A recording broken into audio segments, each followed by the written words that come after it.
Sair antes do contrato de experiência acabar dá direito à multa? Essa dúvida e outras da área trabalhista, o doutor Pedro Guterres responde agora, aqui no canal do Boca.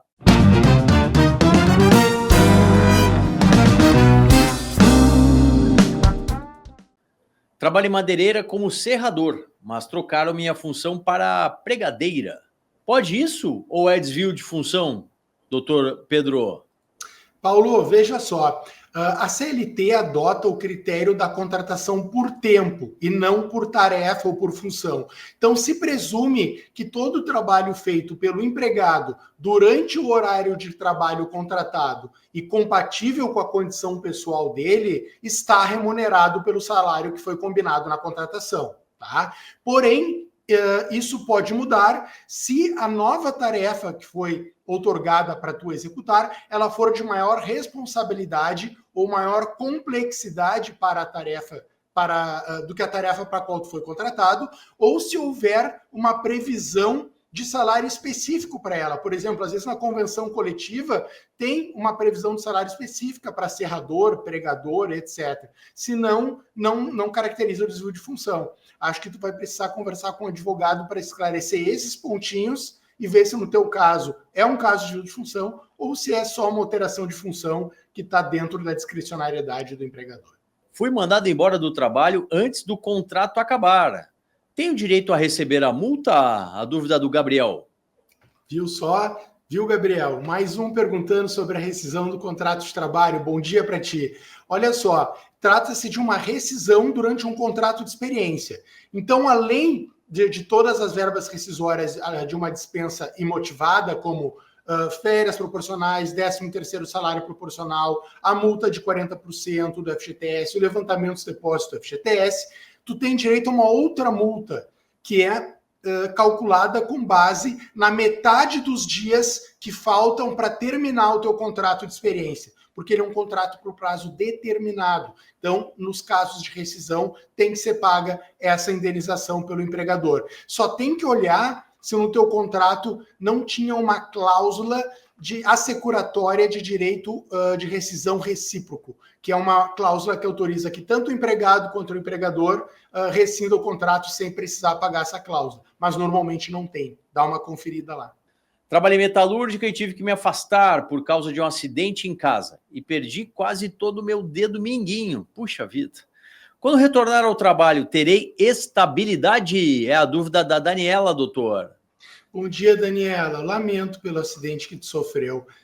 Não, tu não tens estabilidade, ou melhor definindo, garantia de emprego acidentária, porque o teu acidente não foi no trabalho, ele foi um acidente doméstico. Porém, é importante destacar que agora tu é uma pessoa com deficiência para fins legais, porque tu perdeu uma parte do teu corpo.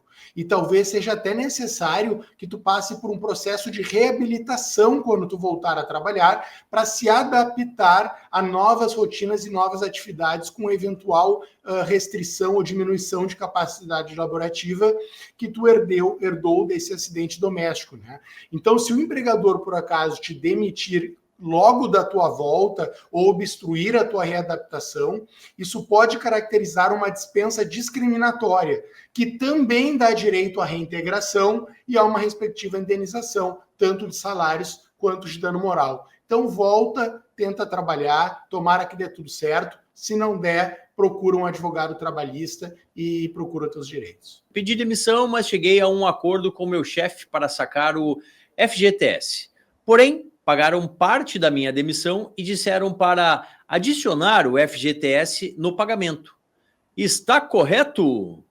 Olha, tá meio enrolada essa questão do José aqui, né, doutor Pedro? Pois doutor Solano, não tem impressão que nada está certo nessa história aí.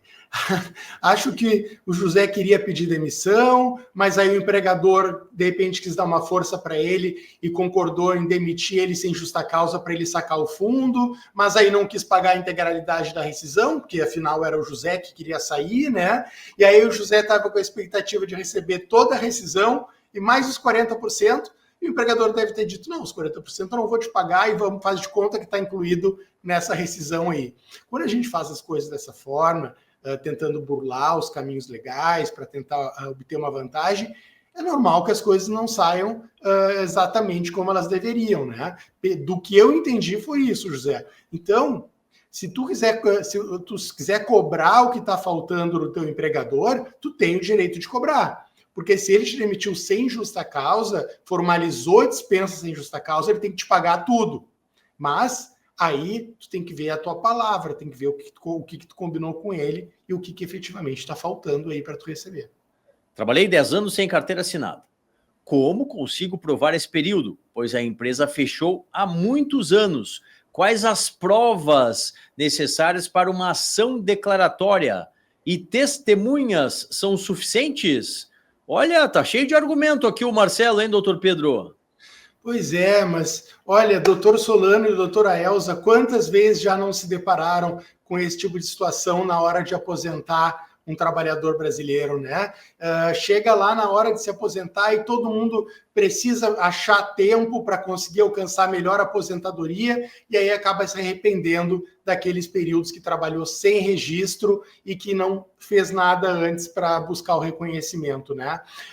O nosso amigo lá de Juí, tu até podes entrar com uma ação e até alcançar essa declaração do vínculo de emprego na Justiça do Trabalho só com testemunhas. Mas acontece que o INSS, a Justiça Federal, não vai aceitar nem a sentença do juiz do trabalho só com base em testemunhas para averbar esse teu período lá no teu CNIS e considerar isso para a tua carência, para o tempo de contribuição.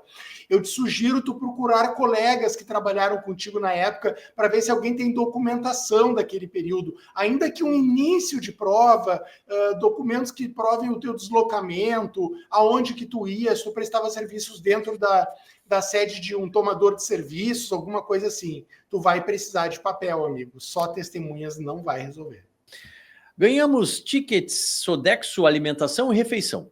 Porém, há 2 anos foi pago em dobro para coordenadores, gerentes e superintendente. Mas a lei do PAT diz que deve ser igual para todos. Entramos com o processo e perdemos, pois foi alegado que trabalham mais. É correto? É a dúvida do Marcelo, doutor. Marcelo, embora no PAT, na lei do PAT, tenha uma previsão sobre o valor do vale diário, né, da alimentação, da refeição, é natural que empregados com função de gerência, coordenação, superintendência, ganhem mais. Assim como a remuneração deles é maior, os benefícios vinculados ao contrato de trabalho também são maiores. E não é por trabalharem mais ou trabalharem menos, mas é pelo grau de complexidade, responsabilidade, até fidúcia que eles têm dos empregadores, né? Então, nesse caso, eu não vejo violação ao princípio da isonomia, acho que faz parte das condições do contrato de trabalho e entendo que é legal esse pagamento superior para empregados desses cargos. Fala, turma! Gosta de conteúdo jurídico? Então aqui, o canal do Boca no Trombone é o espaço para você. E ainda, você pode mandar a sua dúvida e ser respondido por um dos nossos especialistas. Mas tem de seguir. Te inscreve agora!